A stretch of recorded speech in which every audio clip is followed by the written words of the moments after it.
Regain de tension en Cisjordanie au lendemain de l'opération antiterroriste menée dans le camp palestinien de Jenin. Un soldat israélien blessé par des jets de pierre ce soir à Bethléem. Et le Hamas qui fait une mobilisation générale à Gaza et qui met en garde Israël contre toute tentative de réoccupation de la bande de Gaza. On y revient dans un tout petit instant.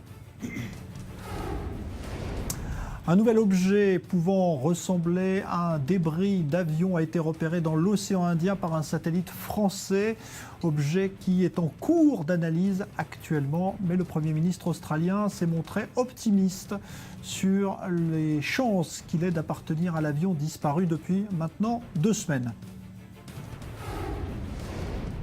Et puis en France, premier tour des élections municipales, scrutin test pour le gouvernement socialiste de François Hollande qui connaît beaucoup de difficultés dans les sondages depuis 2012.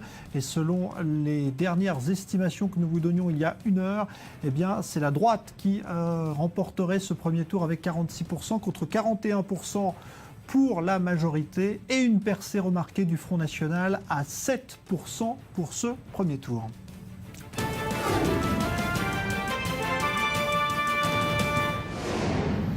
Débat du Grand Direct donc pour évoquer la situation en Cisjordanie. Tension, on vous l'a dit ce soir, très vive au lendemain de l'opération antiterroriste menée dans le camp de Jenin. Opération qui a fait 3 morts côté palestinien, 2 policiers israéliens blessés lors de l'opération. Je suis avec Marc Lefebvre, bonsoir, spécialiste des questions de sécurité et membre fondateur du mouvement Shalom Arshav, la paix maintenant. Et puis, à ma gauche, Yehuda David, docteur Yehuda David, bonsoir. Vous êtes membre de Beit Yehudi, le parti foyer juif, et vous êtes spécialisé dans les affaires de sciences politiques et relations internationales. Alors, un mot d'abord sur cette opération qui a déclenché évidemment toutes ces tensions.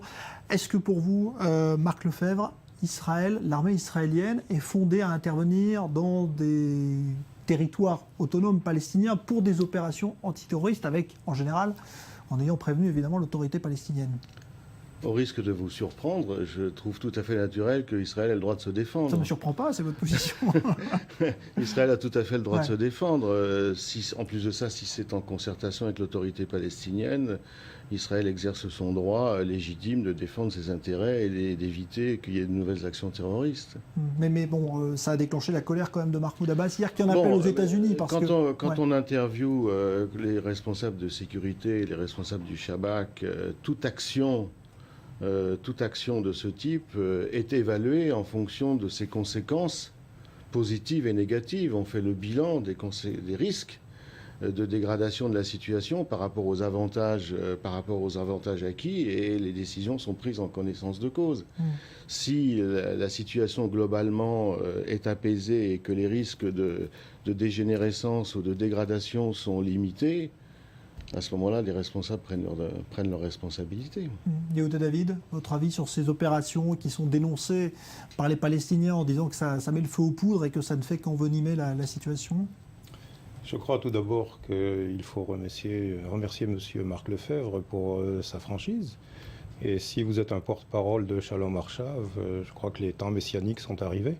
Il n'y a plus aucune distinction entre la droite et la gauche ou l'extrême gauche que vous représentez.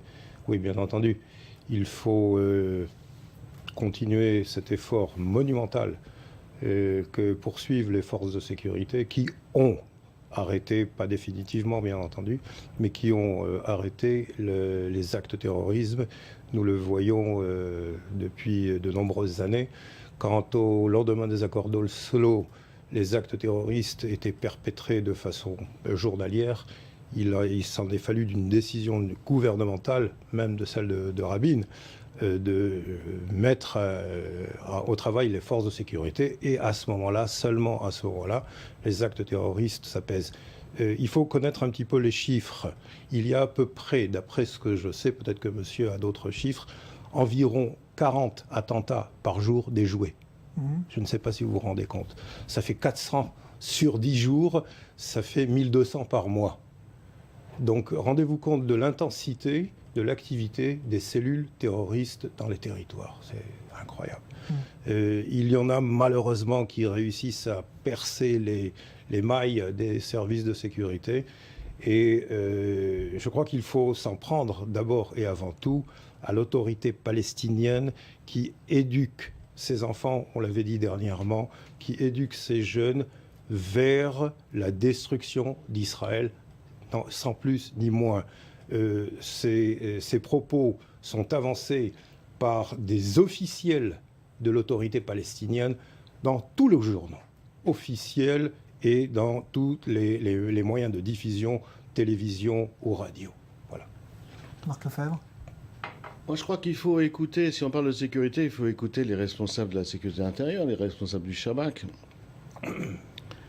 Il y a la sécurité à court terme, qui est la lutte contre les tentatives d'attentat, et la sécurité à long terme. La sécurité à long terme, pour éradiquer le terrorisme, il n'y en a qu'une. C'est d'arriver, avec tous les efforts que ça représente, à un accord de paix qui soit pérenne et qui soit le plus satisfaisant possible pour les deux parties. Tant qu'il n'y a pas d'accord pérenne ou en vue, les fractions les plus radicales et les plus extrémistes seront justifiées, auront toutes les justifications possibles pour dire, vous voyez, la seule solution, c'est la terreur. Pour sortir de la terreur, la répression, les actions militaires, ce sont des actions à court terme. À long terme, la seule façon de sortir de la terreur, c'est d'arriver à un accord. Et d'ailleurs, l'expérience le prouve. Je veux dire, vous regardez un film comme The Gatekeepers, vous voyez les responsables de la sécurité intérieure qui vous disent la seule solution, c'est de s'entendre. C'est la seule solution, c'est la seule façon d'éradiquer à long terme le terrorisme. Alors s'entendre, ça veut dire